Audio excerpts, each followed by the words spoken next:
Hello and welcome back to the All Out Brits Podcast, the podcast where we send the house and bring the blitz on all things NFL from across the seas here in sunny old England. And this week, it was another week, and it, as always, was a good one. This week, we saw the Panthers score more points than they charged dollars for their fans to come watch and play.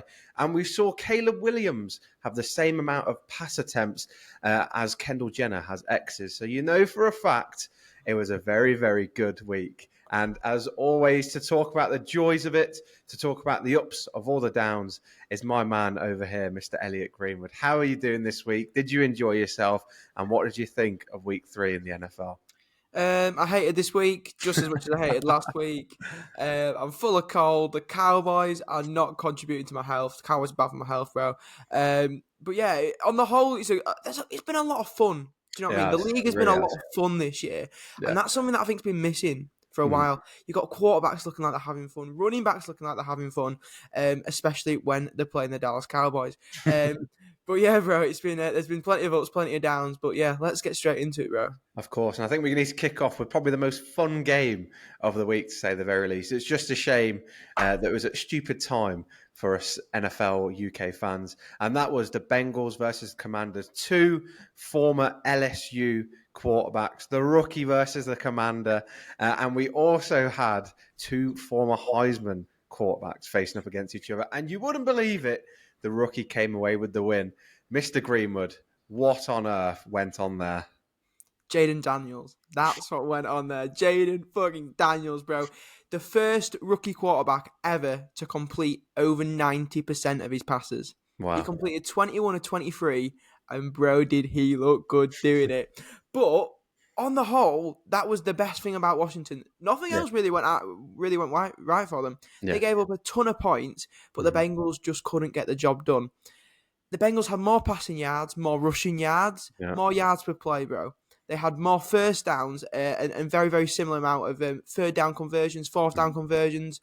But one thing that they didn't have was that want to win, that need to win. And that's something that we saw in the Commanders. That grit, that determination, that can't be taught, bro. That's inherited. And that is something that Jayden Daniels has brought to the fold. And they have found a quarterback in Washington. How good is Jayden Daniels, bro? Did you think this coming out of college? Do you think he'd be this good? Or has he kind of lived up to your hype? I think he kind of went under the radar, even though obviously Heisman winner, from LSU. They had a good sort of set of quarterbacks come from that college. And still, he went under the radar. The fact that, the Raiders were saying we were expecting him to be there at the 13th pick says a lot about how people, ranked him in the draft, which is ridiculous. But he is absolutely unbelievable. And I think what makes him look 10 times better is the fact that the quarterbacks this year that have been drafted don't look as confident, despite how good they've been in college. Even the quarterbacks drafted last year don't look as confident as the way Jayden Daniels is in an organization that really hasn't achieved, as much as they could have with the players that they've had. And so for him to come in from day one, to be absolutely cooking, to be the dual threat that he is, it's so, so impressive. And I think long may it continue. Whereas on the other side, Joey B probably had a pretty good game, you could say. And still, 2 weeks in a row, he's had pretty good games and still hasn't been able to get over the line for the Bengals. Is this really, unlucky? Are the Bengals kind of there or thereabouts? In all worlds, they could be 2-1, to be honest with you, and currently sat 0-3. And so what do you have to say about the Bengals' performance? Defensively, shocking. Offensively, very, very good. You mentioned Joe B, but also don't forget Jamar Chase on the outside. Finally getting the ball to him. And that's something that we've commented on. We wanted to see that for the last couple of weeks, really. They just need to keep doing what they're doing on the offense. But that defense looks ropey. If Jayden Daniels, as good as Jayden Daniels was, all right, as good as he was, you cannot be giving up 38 points to a rookie quarterback in his third start in the league, especially when you went to a Super Bowl not only 3 years ago, like a couple of years ago. They have to do better. But I'm sure they will. I've still got faith in Joey B.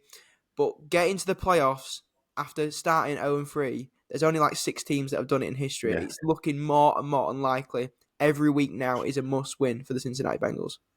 And I tell you what, if they're missing and they're looking for a good-looking LSU quarterback, I think I found the third one sat on the podcast right here. Oh, stop it, bro. You better be talking about me. Come on. So we talked about rookie quarterbacks. Let's go and look at a sophomore quarterback in Mr. C.J. Stroud when the Texans went and faced the Vikings. And I tell you what, he did look like a rookie. I've never seen C.J. Stroud in his time in the NFL look so uncomfortable. 2 INTs. Last year, we were talking about the fact that he hadn't had any for his first 9 starts or whatever it was, and he's thrown 2 over the weekend. Now, what do you think? I mean, they're playing a Vikings team that pretty good, dismantled a few pretty good teams as well. But for that to happen to D'Amico Ryan's team and to this Texans unit, what does it say about the Vikings and what does it say about the Texans? I think for me, when you look at CJ Stroud and that performance that he had, it's the first time where in a while really, where he hasn't looked like a good quarterback. But I'm not panicking. I'm still riding the Stroud train. I still think he's going to be up there or thereabouts for the MVP conversation at the end of the season. But what did the Vikings do? They pressured him and blitzed him on 60% of his dropbacks. That's something that you don't really see very often. Sending extra pressure on over half of the offensive snaps where the quarterback drops the ball. But they can do that because they've got a fantastic secondary. They've got really good DBs. Stephon Gilmore, Brian Murphy as well, as the 2 starting cornerbacks.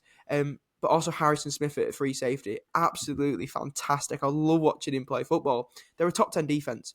Yeah. And I think that's what happened in that game. They showed how good they are on defense. But on the offensive side of the ball, Sam Darnold, bro. 4 touchdowns for him. How good did he look? 4 touchdowns and only 180 yards. That was just something that I couldn't really get over. 4 touchdowns. I can't remember how many completions he got, but basically everything that he threw was a dime to the end zone. Yeah. I loved it, bro. Why didn't we see this in San Francisco? It's very interesting because even in the games that he played, he was kind of arse. Like he wasn't amazing. He'd come in for a few drives and just couldn't really get anything going. Even in preseason, didn't really look great, to be honest with you. But he's come into this Vikings unit, and to be honest with you, we said, before the season even started, it looked like an absolute mess. We didn't really know what was going to go on. But, like you said, 180 yards and so many completions and 4 touchdowns. A big part of that is because he could hand it off to Aaron Jones, who was just absolutely bombing through, getting a serious amount of yards, 100 plus. And they capitalize in the red zone. So many teams this year, Niners and Cowboys included, I think, haven't capitalized in the red zone. And when you go so far down the field and you put these drives together, you have to make it count in the red zone, in 3 downs pretty much. And that is what Sam Darnold is doing. And he's getting Jefferson involved as well, which I think Kirk Cousins, as good as he didn't get Jefferson involved as much as Sam Darnold's doing. I love that for the Vikings, and they are looking like Super Bowl contenders, and Darnold is looking like an MVP contender as well. Bro, I hate to say it, but I can't. I literally agree with you. It's looking really, really good. It's almost like a trend going on in the league at the moment of bust quarterbacks coming back and doing absolutely superb. It's the redemption era. It's the winter arc. It is, bro. And if you look at the kind of 2 that stand out at the moment, we've mentioned Sam Darnold, and we've also mentioned, we haven't mentioned today, but Baker Mayfield as well. And what do they both have in common? They both have been let go by the Carolina Panthers. So it's not over yet for Bryce Young. He's going to go to another situation soon enough and throw for thousands and thousands and thousands of yards, for hundreds of touchdowns. But yeah, Sam Darnold, bro, he's an MVP. He's playing like an MVP caliber quarterback. He really is. I think he might be injured this week from what I saw. He did take a few heavy hits, so I think he's questionable at the moment. But he's absolutely unbelievable. You mentioned the Panthers there. Let's have a little chat about them. First win. They benched the rookie, and they actually looked like a pretty good team when they did so. Wow is not even the adjective you could use to describe that. But I tell you what, Andy Dalton had an unbelievable game. And, we talked about the fact that Carolina wasn't all there. They didn't have, the right system and the right players. But when you have a veteran come in and orchestrate the offense like that, not even against a rubbish team, a decent team that had just dismantled the Ravens week before, who do you point fingers at then? I think if you're Bryce Young, the only person you can point fingers at is yourself. Yeah. Literally, he came in, did Andy Dalton, and he didn't do anything fancy. He just threw the rock and started to throw some dimes, and that's what we like to see from veterans coming back. And there's a lot that Bryce Young can learn from that game. He needs to learn to stay calm. He needs to learn to be poised under pressure, and he just needs to learn to take his simple throws, his simple reads. I think, though, one thing I would say about Bryce Young is he was set up to failure. They haven't drafted well at all. They haven't drafted around him. They've almost given up on him after one season. I think he needs to take time. I think the Panthers need to have a long, hard discussion about what they want to do at quarterback. Because if it is Bryce Young, if it is him that they want to build around, they need to just get 5 new offensive linemen, 3 new wideouts, and a tight end that can catch the ball. Because they've had nothing for him. But then a veteran comes in and absolutely performs. There's got to be something there. I don't know what you thought about it, Taran, but is there a little conspiracy going on that they want Bryce Young out and they're liking the red-haired Dalton? I mean, they tried it last year, obviously, when they were struggling, and Dalton came in and won quite a few games, to be fair, for him. But then all the wheels fell off again, and they went straight back to Bryce Young. Obviously, Thielen's out again now. Looks like a lengthy spell on the sidelines as well. I don't know. I think it's very strange. In my eyes, the way I see it is if CJ Stroud hadn't turned out to be the way that he did, if Will Levis hadn't turned out to be the way that he did, where they performed half decently well, if all the other quarterbacks drafted in Bryce Young's year hadn't performed as well as they have, would we be looking at Bryce Young and say he's an absolute bust? Yes, probably we would, but not as intently as everyone is. You know, the poor lad is getting absolutely, abused by everyone, laughed at. But everyone makes a good point. He was a winner before. He's been a winner everywhere that he's been at. And deep down, there's going to be a winner in there. It just may not be at the Panthers. And so it remains to be seen where the rest of the Bryce Young story goes. But I think his days in Carolina are probably limited, to say the very least. I rate that, bro. That was a very, very good take from a very, very poor pundit, I must say. You know what? We're getting better listening to you, I'll tell you that much. We are, mate. We absolutely are. And one thing that I would like to mention is, and I think we have to mention it at some point, bro, we know it's been up and down for our teams this season. We can't beat around the bush about it anymore. We'll start with you before the tears come out for me. Los Angeles Rams, 49ers. Talk to me, bro. Speechless. Absolutely speechless. The student could not beat the master, could he? Shanahan could not beat McVay. It's ridiculous. Absolutely ridiculous. I mean, again, we started so strong. I was so confident we were going to wipe the floor with them. I think by the end of the first quarter, I was convinced we were going to wipe the floor with them. But this Niners team is something else. The defense is not right. I don't know what's going on. We had a kicked out Wilkes last year because we were giving up like 8 yards of play. And this muppet that's come in is giving out 15. A third down and 20 is basically a guaranteed first down for teams this year. The secondary struggling. Apart from Fred Warner, Hufanga came back as well at a half-decent game. But this team defensively does not look right whatsoever. Bosa, although he gets held quite a lot, but he's not producing as well as he can. But Shanahan, some of the play calls, you don't want to point fingers at an organization, but some of the players should not be seeing turf again this season. The opportunities that Ronnie Bell had last season, dropped some crucial catches last year, and dropped some absolute crucial ones on the weekend. The only confident part for me, I honestly thought Brock had an unbelievable game. I said last week, I want to see him outside the pocket, creating plays, having an unbelievable day. And he did.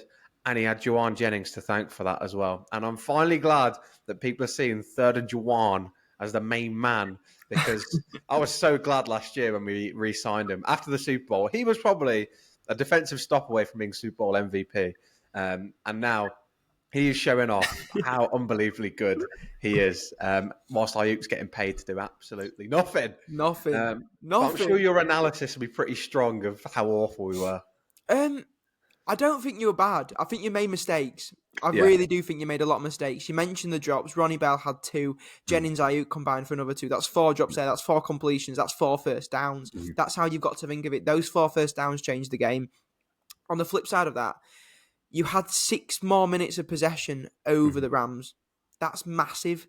You've got the ball for 36 minutes. The other team have only got it for 23. You have to convert that. You have to turn that into points.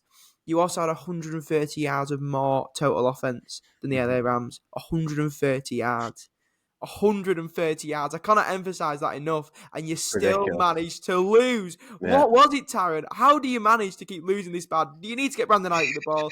Do you need to get rid of your kicker? Because he had an absolute disaster class again. What needs to happen, bro? Come on, tell me. I think, again, Shanahan needs to get his head out of his arse and have a word and sort it out, because that little sheet he's got with his little Excel spreadsheet on is useless. I think a big part of the loss, the run game could not establish whatsoever. Niners rely on their run game to get them into third and manageable. Missing out on McCaffrey a lot. And I tell you what, Jordan Mason, as good as he is, I think the Rams, they stuffed them so many times. And it meant that Brock was having 3rd and 8s, 3rd and 10s. And when you've got, a team like the Rams who can cover so well, it's just unbelievable how well they played. And I tell you what, it goes back to this defense. You cannot be letting a Matthew Stafford, who has Tutu Atwell as the only thing to aim at, somehow drive him down the field. A Kyron Williams, again, absolutely unbelievable. I just think that this Niners team really needs to look at itself. I'm not concerned in the sense of we're falling apart. I think it's good to have these losses early doors and have them, in the crunch time. But yeah, this needs to be sorted out as soon as. And I think a game against Patriots is probably the ideal time to do it. It's exactly what you need, bro. It's exactly to iron out the creases, get your running game starting going again, and just find a way to get the ball back to Brandon Ayuk. Should we talk about unsuccessful run games as well? We don't need to do that, bro. Oh no, let's flip it. Let's flip it. I was hoping we'd just move on. But... Do you want a snot break? Get it all out if you need. Yeah, if we could, bro. That'd be go on, go ahead, mate. I'll do it live. Do it live. I'm doing it live. I'm gonna put myself on mute. Put yourself on mute. So whilst we have a pause, guys, I'm going to talk to you about the fact that if you are a wonderful UK enjoyer of the NFL and you're struggling to stay up to watch the games, well, make sure you visit our TikTok shop and purchase yourselves some energy drinks. We've got a lovely offer on right now. You're going to need them. Get them down you. Because if you want to stay up for 7, 8, 12 hours of uninterrupted commercial-free football, you need a bit of juice. So TikTok shop, get there, get yourself purchasing. Have we actually, mate? That's kind of cool. I could do one of those energy drinks if you've got them going free, bro. Well, you know where to find them. TikTok shop, All Out Brits. They're there for you, pal. They're there for you. I'm ready to go, but I'm just allergic to the Cowboys losing football games. That's what it is, bro. And you know what, Mr. Greenwood? I'll give you your flowers. It was unbelievable punditry that I think Tom Brady couldn't come anywhere near. I'm sick of listening to him talk about Dak. But anyways, you said get points early, establish the run, and make Dak play from behind. And I tell you what, I have not seen a man struggle from behind this badly since I saw the 30-year-old virgin. And I tell you what, he needs to sort it out. And I tell you what, you're the man to sort it out for him. Greenwood, what on earth went on in Dallas? Again, the same story that happened. It happens every time a team come into Arlington. What do they need to do? They need to run the ball. And my God, did the Ravens run that ball, bro? They ran it hard. Honestly, 272 yards combined and 3 total touchdowns between Derrick Henry, Justice Hill, and of course their main man Lamar Jackson. He looked dirty. That first drive, bro, that was just clicking. They were passing, they were grooving, they were jiving, they were running all over Micah Parsons and the defense, bro. We didn't know what to do, and we don't know what to do. This is the thing, we don't know what to do. This defense last season on paper was unbelievable. In statistics, it was unbelievable. But again, we did struggle a little bit to stop the run. This season, we haven't bolstered up the defensive line. We have got veteran players playing at linebacker who are fantastic when the ball is in the air. The ball doesn't come in the air very much in Dallas. Let me tell you about that, Taran. If you can run the ball, you run it against Dallas. Another thing I do want to mention, there was no grit. There was no determination. Things that can't be taught. I mentioned this when I talked about the Commanders. The Ravens had 149 yards after contact. That's when you touch someone and they run past you. That's 149 yards of missed tackles. That's 149 yards, Taran, of total shit. All right? That's what it is. But what else didn't the Cowboys do on defense? They didn't do what they're good at. Now, there are some things, believe it or not, Taran, that the Dallas Cowboys defense is good at. It's getting to the quarterback. It's getting Micah Parsons one-on-one. It's getting DeMarcus Lawrence one-on-one. It's finding a way to create those options, to create sacks, to get Lamar Jackson, keep him in the pocket, make him make the passes. But we didn't do it enough. We only pressed the quarterback 23% of times. That's what we're bloody good at. What are you doing, Mike Zimmer? He needs to give his head a wobble. It's absolutely shocking. I need Dan Quinn back ASAP. Sack him now. I don't know, bro. I'm panicking. I'm really panicking. It's going to be a long season in Arlington. Thank you very much. That's my analysis. It's going to be okay, mate. Just take a breath. It's going to be okay. But yeah, you guys were absolutely awful. I have no words. I tell you what, there's a bit of a resurgence late on. But I tell you what, that Prescott, I've never seen a man call so many audibles just to get a 10-yard sack. It's absolutely ridiculous. He really, really is struggling. He got chances. He got the ball around. But overall, just wasn't enough. Are you concerned, though, desperately and deeply about Dallas this season, especially with the money they paid? Obviously, hasn't really brought that many personnel in, but seemed pretty healthy, got everything there, and still just don't look like the unit that they want to be. Defensively, I've spoken about them enough. They can step to one side for a second. Stay on the sideline where you fucking belong. All right, offensively, let's talk about them for a second. The offensive line is very, very new. It's very, very inexperienced. We've got 2 rookies playing at left tackle and at centre. Now, have they had a perfect start to the season? Absolutely not. But have they been bad? No. They've been very, very okay. And that's fine. That is absolutely fine for rookies. Yeah. I don't mind that. But Jerry Jones wants to win now. When you pay a quarterback so much money, when you pay him $250 million, you can't win in 4 years' time. You have to win now. And I think we're seeing the kind of repercussions of Jerry Jones paying that. We're going to I do think this is going to be the last season of Micah Parsons in Dallas as well. We simply cannot afford to pay him. He's going to get traded this off season, mark my words. So it's a win now mentality, and we're not winning now. We're losing now. All right, bro. So is it time to panic? Yeah, it kind of is. But will we be panicking? Yeah, we will. So we'll just see how the season unravels, bro. And that's my take. I think you need those Carpe Minia shirts back from last year. I think conquer everything, conquer nothing is the motivation this year. But let's move on. We've got our venting out. I think that was the best therapy session I've had in a long, long time. It was, bro, definitely. But let's decline half of our mental health again and talk about fantasy football. Now, this thing is getting worse and worse. How people play this every week and can't isolate themselves from the emotions it brings is beyond me, because I'm losing it with fantasy football right now. Tell me how I managed to lose. You're picking the long players, bro. You just rubbish at the game. That's how. Come on. How did I manage to lose the unlosable game? I actually managed to. I had about a 40-point advantage. He had Ramondre Stevenson, for God's sake. He got half a point. Half a point. Look how little you have to do to get half a point. You can sit on the sidelines and get more points. And I lost to that. I actually can't be dealing with this league anymore. It is dusted. It is rusted. And I tell you what, I'm speechless. I tell you one thing though, guys. Tight ends, Laporta, your mum, done. Gesicki, your mum, done. Get him. Tyreek Hill, you know what? I wish he kept you in jail. I wish he didn't let you get off, because you're stealing a living. You're robbing me blind. I've had enough. How did your team get on, mate? How did your team get on? Well, I think the guy that I played against will probably be ranting the same as you. I won by 3 points, and his kicker missed a field goal. And that's what made me win the game. It was unbelievable. Very close game. It was mate, James Cook came in absolute clutch for me in the Buffalo game. Evan McPherson, thank you for missing that field goal. I've never been more grateful to a man in my entire life.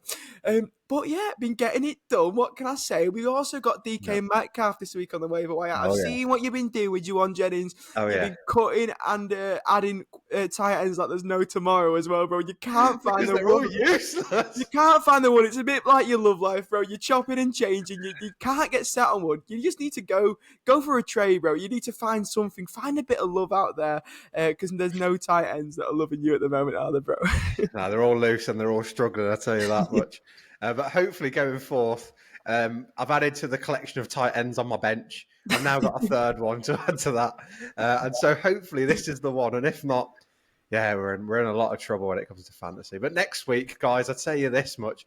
We said the week before, Carolina, if anyone's playing Carolina, get the defense in. Ignore that, because, Andy Dalton's cooking. Instead, get the Niners. Anyone who's playing the Niners, because they're useless. Cowboys, get them in as well. It's not looking good.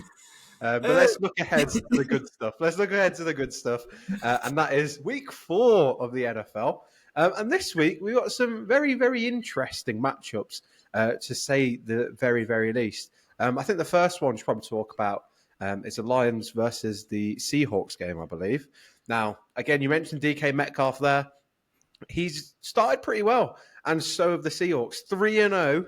Nobody had that. Geno Smith on a comeback route as well, and they look absolutely unbelievable. Charbonnet had an absolute day on the weekend. But going forth, this is two dynamic offenses really testing each other.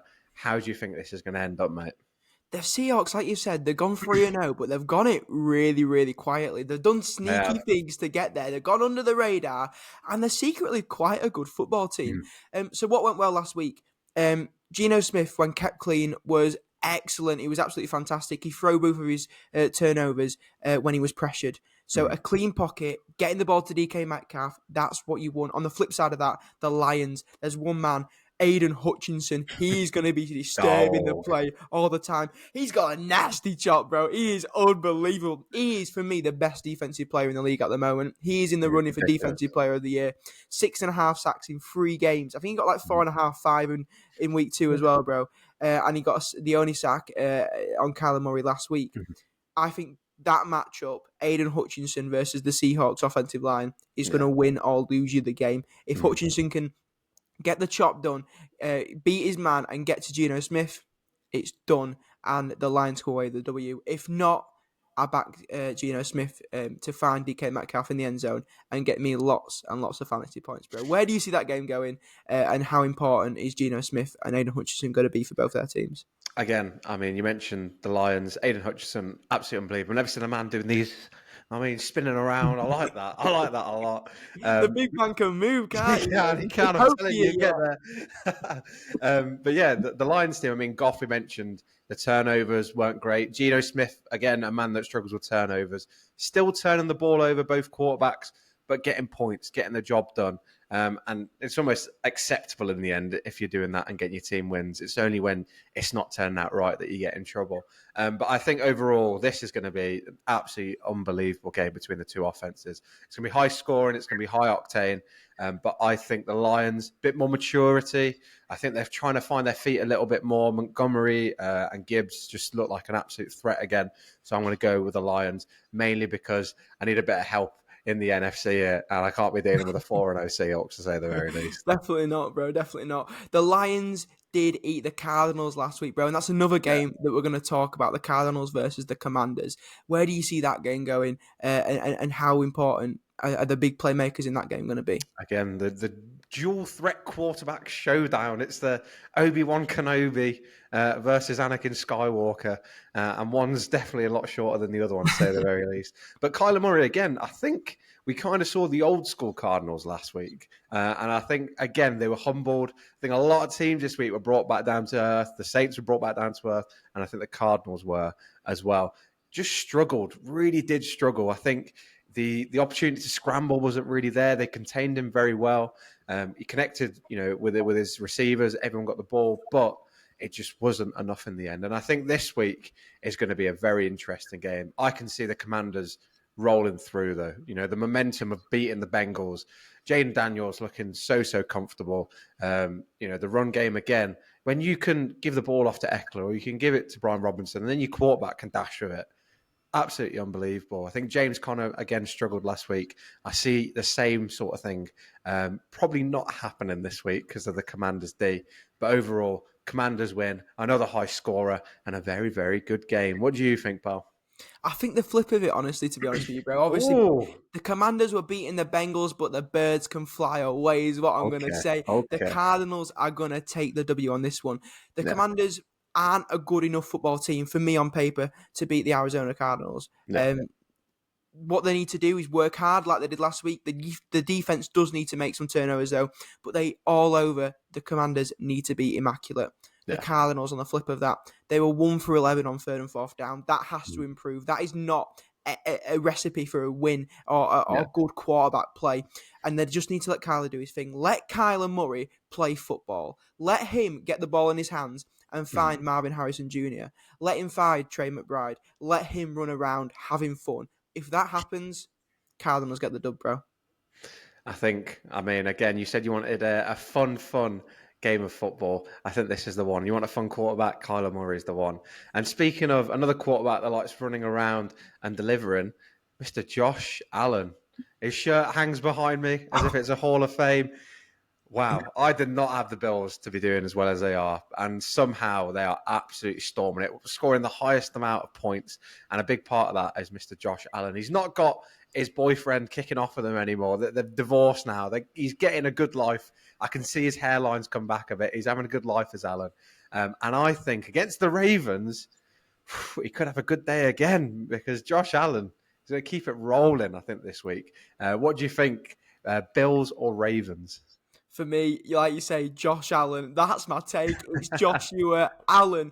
When he's not got Stephon Diggs bitching in his ear, he's an absolute stud, bro. Not wrong. Tell me I'm wrong. He's a one-man band. He's carrying the team. He looks sensational. He don't need no help. He just needs to go out and do his thing, bro. On the flip side of that, what do the Ravens need to do? Defensively, they can't capitulate in the fourth quarter like they did against the Cowboys. They have to be consistent throughout. And when they are consistent, they are good. But Josh Allen is consistent more. I can see him absolutely dismantling them. They also need to run the ball. But one thing that they didn't do against the Cowboys that they need to do against the Bills is use the run game to open up the pass. Mm-hmm. It's very easy to run the ball against Dallas. That's no secret. You can run and run and run. But against other teams who are better defending against the run, you need to use it to open up your passing game. They need to get the ball to Zay Flowers. And Mark Andrews, bro, where you been? What have you been doing all season? That's another tight end that Taran's probably picked up and dropped in his face. I tried to trade for him this week. He's done nothing all season, bro. Avoid him like the plague. Where do you see this game go? What do the Ravens need to do to beat Josh Allen, bro? Because he is fire. He's on fire. I think, again, the Lamar concerns is that Bill's secondary is tight right now. They are flying all over the place. If he wants to let his hand fly, he could be getting caught and run it back the other way. But I think this is going to be a very, very good matchup between the two of them. I think it's going to say a lot about the AFC, a lot about the NFL as a whole when these two clash with each other. And I think it's going to set a statement, whoever comes away with this win, because wow, it is getting competitive in the AFC, and it looks like a kindergarten in the NFC, to say the very least. But as always, I'm looking forward to a very, very good week this week. Definitely. And I hope that everyone wins besides the Rams. Luke, mate, I'm looking at you. Not having this, pal. Rams, get out. But let's head to the sidelines. Let's have a break. Let's have a breather. Before we lose any subscribers, right? Let's wrap up. And let's talk about a question which has kind of been adjusted on the fly, but we'll run with it. And I saw this week that people are talking about truths and lies, and there was a conversation about if you could ask anyone a question and they tell you the truth, what would it be? Some people said they'd talk to O.J. Simpson. Others said they'd talk to Ted Bundy. We're going to talk to the NFL lot instead and hopefully get some safer answers. Depends on who you ask, said very early. So if you could ask any NFL player, organization about anything and they have to answer truthfully, who would you ask? And what would you ask? Do you want me to start, or would you like to start, Mr. I'll Green? go first, bro. I'll go first. I'm gonna ask a question to Mike Zimmer, and I'm gonna say, just so people know, he's the defensive coordinator for the Dallas Cowboys, and I'm gonna say to him, does he want a fist in his skull? Right? He's doing my head in. He's so bad at his job, right? He needs to give his head a wobble. Is what he needs to do. Okay. But seriously, I'll calm down. I'll stop talking about how bad he is as a defensive coordinator. What do I want to ask? What do I want to know? I want to know the little secrets of the league. I'm going to speak to Roger Goodell. I'm going to ask him what his dirtiest trick was to get what he wanted, and see if I can use it in my own life to swindle a few pounds and shillings away from your hard pocket, Taran. I like that. That's a sneaky one. I like that. On the flip side of that, I'm going to go a bit crazy out there because, again, I don't want to ask referees, was this the right call? I don't want to ask organisations and players because I would get too upset, too angry. And so instead, I'm going to ask the main man who's become my idol recently, and Mr. Johnny Football, Johnny Manziel. Johnny Football. I want to know, Mr. Manziel, what is the craziest condition you have played a game of football in. I can only imagine, but I want to hear it from the man himself. I want to know how many people, how many things he took, how much he was drinking, and how many Gatorades he had before the game to make himself legible. Because I love that man. I think he's hilarious. And to find out exactly what he had going on, yeah, it'd be dangerous. Dangerous information. That was a quarterback that knew how to have fun on and off the field. That was the fun quarterback that we need in the league. Johnny Football, man. If he was playing now, he would be my MVP year after year. Yeah, if there was one quarterback as well that you could invite to the pub, he'd be that man. Oh, yeah, he'd be there. He'd be there. Nights out, he'd be there. The only concern would be is for your liver, because the amount of pints and drinks that man would buy for us. Oh, yeah, I like that. I like that a lot. The nights out would turn into mornings out, which would turn to midday drinking. And I don't think we mind that. We could do it for a while, but not 7 days a week like that man did in college. He was the greatest frat lead to ever exist. And we respect that. Johnny Manziel, you are the GOAT. You are the hero. And so let's wrap up then, because this could be the podcast that gets us cancelled. And so I think we should have a very good outro to this one. And so we thank you all for joining us this week. It's been an absolute laugh fest, to say the very least. A shout fest as well. It's been brilliant. And we hope you guys will join us next week when we review everything and all the crazy stuff that went on. Please make sure to like, subscribe, and follow. Make sure you head over to the TikTok, give that a like and a follow. And if you need a little bit of an extra buzz, not a Johnny Manziel one, but a TikTok shop one, make sure you get on there and give it a little look. Mr. Greenwood, any final words? What a podcast, bro. What a guy you are. What a guy we are together. What a group. All Out Brits till I die, baby. Let's get this. Come on. I hear it, guys. And we'll see you next time on the All Out Brits podcast. See you later.